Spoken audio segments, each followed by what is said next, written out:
15 अगस्त 1947 को देश अंग्रेज गुलामी से आज़ाद हुआ। आज़ाद भारत में महाराजा, नवाबों की जगह संविधान संचालित शासन हुआ। राजशाही ने लोकशाही को सलाम किया।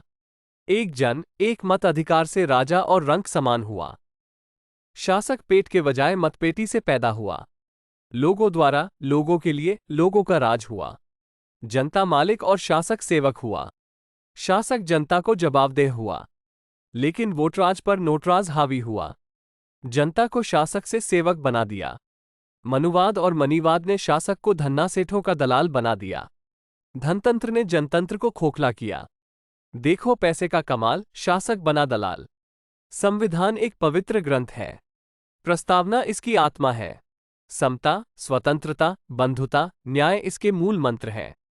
संविधान अनुपालन हर नागरिक का परम कर्तव्य है।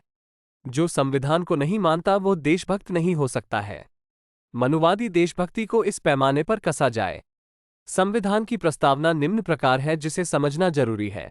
हम, भारत के लोग, भारत को एक संपूर्ण प्रभुत्व संपन्न, समाजवादी, धर्मनिरपेक्ष, लोकतंत्रात्मक गणराज्य बनाने के लिए तथा इसके समस्त नागरिकों को सामाजिक, आर्थिक और राजनीतिक न्याय, विचार, अभिव्यक्ति, विश्वास, धर्म और उपासना की स्वतंत्रता, प्रतिष्ठा और अवसर की समानता प्राप्त करने के लिए तथा उन सब में व्यक्ति की गरिमा और राष्ट्र की एकता और अखंडता सुनिश्चित करने वाली बंधुता बनाने के लिए दृढ़ संकल्पित होकर अपनी इस संविधान सभा में आज दिनांक 26 नवंबर 1949 को इस संविधान को अंगीकृत, अधिनियमित और आत्मार्पित करते हैं।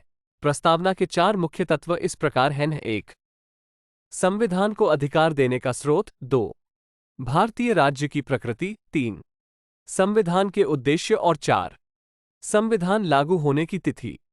इनका संक्षिप्त विवेचन निम्न प्रकार है। 1. प्रस्तावना में हम, भारत के लोग, संविधान को अधिकार देने के स्रोत हैं। ये शब्द बताते हैं कि सर्वोच्च शक्ति जनता में निहित है। जनता मालिक है। जनता द्वारा चुनी सरकार जनता की सेवक है। सरकार में विधायिका, कार्यपालिका, न्यायपालिका शामिल हैं। जनता सरकार चुनती है, बदलती है और टैक्स देकर इसे चलाती है। 2. संविधान भारत को एक संप्रभु, समाजवादी, धर्मनिरपेक्ष, लोकतंत्रीय गणराज्य बनाता है। 3. संविधान सभी नागरिकों को न्याय, स्वतंत्रता, समानता, बंधुता की गारंटी देता है। 4. संविधान को संविधान सभा ने 26 नवंबर 1949 को अपनाया, जिसे 26 जनवरी 1950 में लागू किया।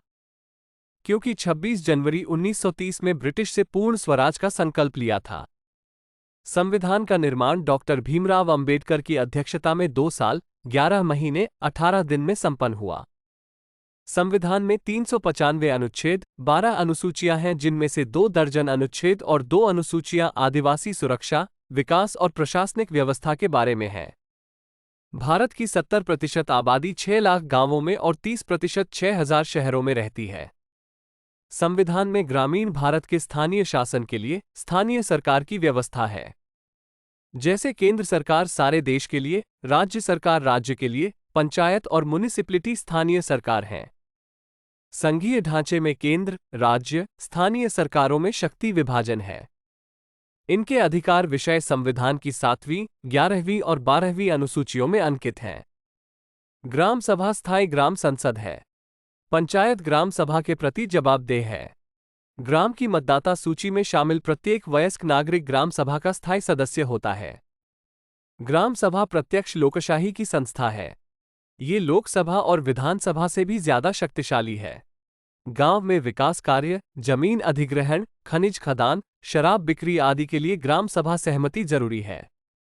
आम आदमी खुशहाली के लिए इन बातों की जानकारी जरूरी है।